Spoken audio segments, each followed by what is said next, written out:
2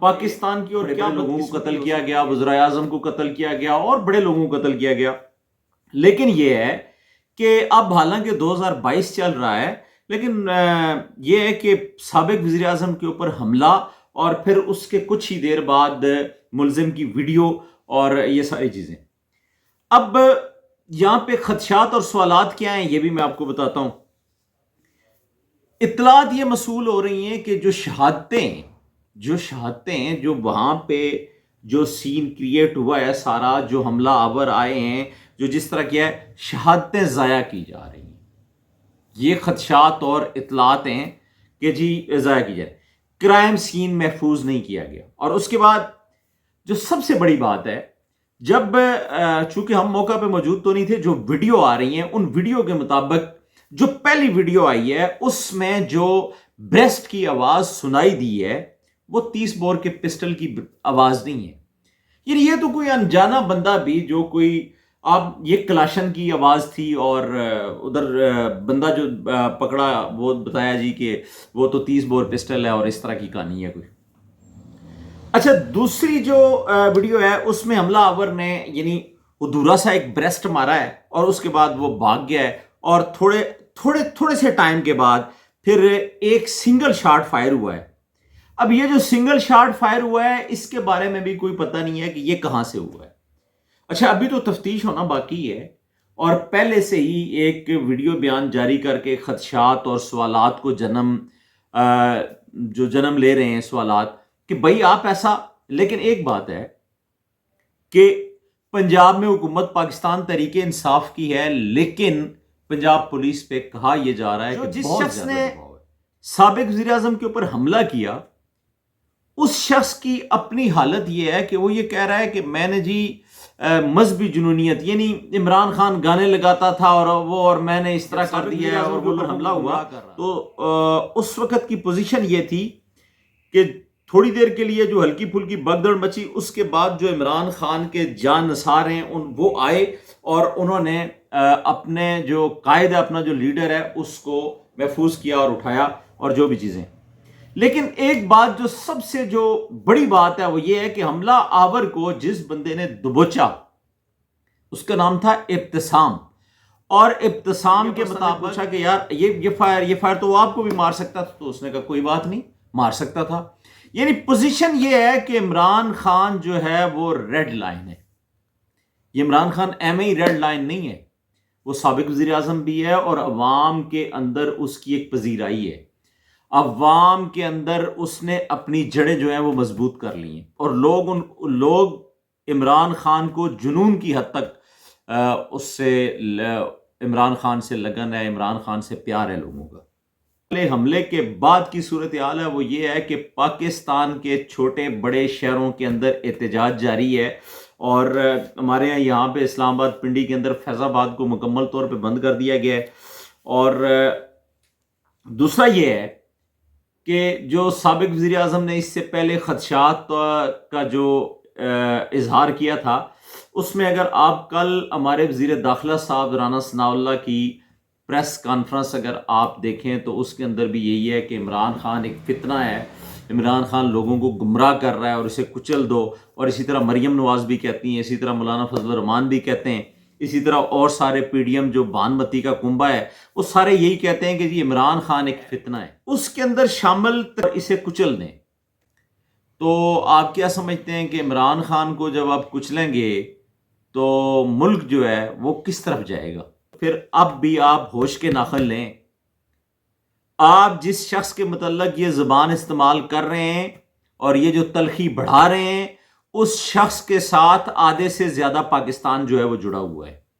اور انہوں نے ویسے نہیں کہا ہوا کہ یہ ہماری ریڈ لائن ہے، وہ ریڈ لائن ہے. اور ریڈ لائن کا مطلب یہ ہے کہ کوئی شخص بھی اگر عمران خان کے ساتھ کسی قسم کا بھی کوئی حادثہ کرے گا تو وہ یوں سمجھیں کہ وہ بندہ یہ کہہ رہا ہے کہ وہ ہماری لاش کے اوپر سے جا کے عمران خان کو ٹچ کرے گا، اس کو چھوئے گا. اچھا، یہ تو ہو گیا جناب. یہاں تک جب یہ سارا کچھ ہو گیا، پولیس نے اس حملہ آور کو پکڑ لیا، سارا کچھ ایک بندے نے دبوچ لیا اور اس کے بعد قابو کرنے کے بعد اس کو لے گئی پولیس. جب یہ سارا معاملہ ہوا اس کے بعد چیئرمین تحریک انصاف عمران خان نے جن جذبات کا اظہار کیا وہ بھی بڑے دیکھنے والے تھے ہمارے، اور وہ بھی بڑے نہیں ہو سکتے اور نہ ہیں. یعنی یہ اس طرح کی گولیاں، اس طرح کے حملے، اس طرح کے جان لیوا حملے ہمارا کچھ بھی نہیں بگاڑ سکتے. جان تو آنی جانی ہے، اس جان کی کوئی بات نہیں. تو اور پھر عمران خان نے پھر اعلان کر دیا ہے کہ ہمارا جو لانگ مارچ ہے وہ کل سے پھر شروع ہوگا. تو آپ کیا سمجھتے ہیں کہ آپ گولیاں، فائر، جان لیوا حملے، قاتلانہ حملے تو آپ کیا ڈرا لیں گے؟ آپ یہ مطلب یہ کچھ کر کے تو اس کے بعد آپ ان چیزوں کو ختم کر لیں گے؟ اس کا ایک ہی حل ہے، آپ یہ حملے شملے یا جو چیزیں بھی ہیں ان کی تحقیقات کرائیں. ہمارے اداروں کو چاہیے کہ اگر وہ چاہتے ہیں کہ ان کے اوپر سوالات نہ اٹھیں اور لوگ خدشات کا اظہار نہ کریں اور قوم بے چینی میں نہ رہے، تو اس کا ایک ہی حل ہے، شفاف تحقیقات ہوں، صاف اور شفاف تحقیقات ہوں. اور جو دو بتائے جا رہے ہیں کہ دو افراد جو تھے یہ تو سہولت کار تھے، یہ تو وہ بندے تھے جن سے کام کروایا گیا. اصل معاملہ تو یہ ہے کہ ان کے پیچھے کون ہے، ان کے پیچھے کون ہے یہ تلاش کرنا ہے، ایک بات. اور دوسرا، اس ملک کے اندر اگر اس ملک کو آپ بے چینی سے، عدم استحکام سے نکالنا چاہتے ہیں، اور جو اس وقت جو صورتحال چل رہی ہے اور جن مسائل سے ہمارا یہ ملک گزر رہا ہے، اگر آپ اس ملک کو یہ جس صورتحال سے یہ دوچار ہے اس سے اگر آپ نکالنا چاہتے ہیں تو اس کا ایک ہی حل ہے، free, fair and transparent elections.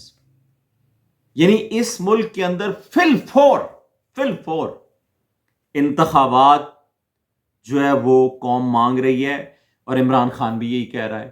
لیکن جو پی ڈی ایم ہے ان کو تو یہ پتا ہے کہ عوام نے ہمیں ووٹ نہیں دینا، لہذا وہ انتخابات کے متحمل نہیں ہو سکتے. وہ کہتے ہیں کہ انتخابات تو دور کی بات. لہذا یہ ہے کہ فضل الرحمان صاحب اور دیگر جماعتیں ہیں وہ یہ کہہ چکے ہیں کہ انہوں نے تو کل یہ کہہ دیا ہے کہ جی ہم کوئی کسی قسم کی فیس سیونگ نہیں دیں گے عمران خان کو، اور کوئی انتخابات نہیں ہونے جا رہے، اور ہماری حکومت جو ہے وہ چلے گی، اور مزید بھی پتہ نہیں ہو سکتا ہے آگے چلے گی، اور ایک اور کوئی نئی ایٹمالوجی ہو سکتا ہے شاید وہ استعمال کر رہے ہیں. تو حل یہ ہے کہ یہ آخر میں تو ہم یہ کہیں گے کہ سابق وزیر اعظم چیئرمین تحریک انصاف عمران خان کے اوپر جو حملہ کیا گیا، قاتلانہ حملہ اور جان لیوا حملہ، اس کی ہم بھرپور الفاظ میں مذمت کرتے ہیں. یہ وہ حملہ تھا کہ عینی شاہدین یہ بتاتے ہیں، جو میڈیا رپورٹیں ہیں، جو اطلاعات آ رہی ہیں وہ یہ بتا رہی ہیں کہ جو فائر کیے گئے ہیں وہ فائر سیدھے عمران خان کے اوپر کیے گئے ہیں اور ان کی ٹیم پہ کیے گئے ہیں. لیکن یہ ہے کہ جس شخص نے حملہ آور کو کچھ دبوچا ہے یا جو بھی اس کا کوئی ہاتھ وغیرہ لگا ہے تو وہ فائر جو ہیں وہ نچلے والے حصے میں لگے ہیں. اٹیک ان کے اوپر فل فلیش کیا گیا ہے، اور ان کو جان سے مارنے کا جو انہوں نے پلان بنایا تھا پورا، وہ بس اللہ کا ایک امر تھا کہ وہ غالب رہا.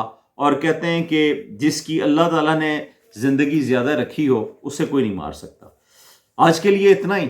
اپنا خیال رکھیے گا اور ہمارے چینل کا بھی.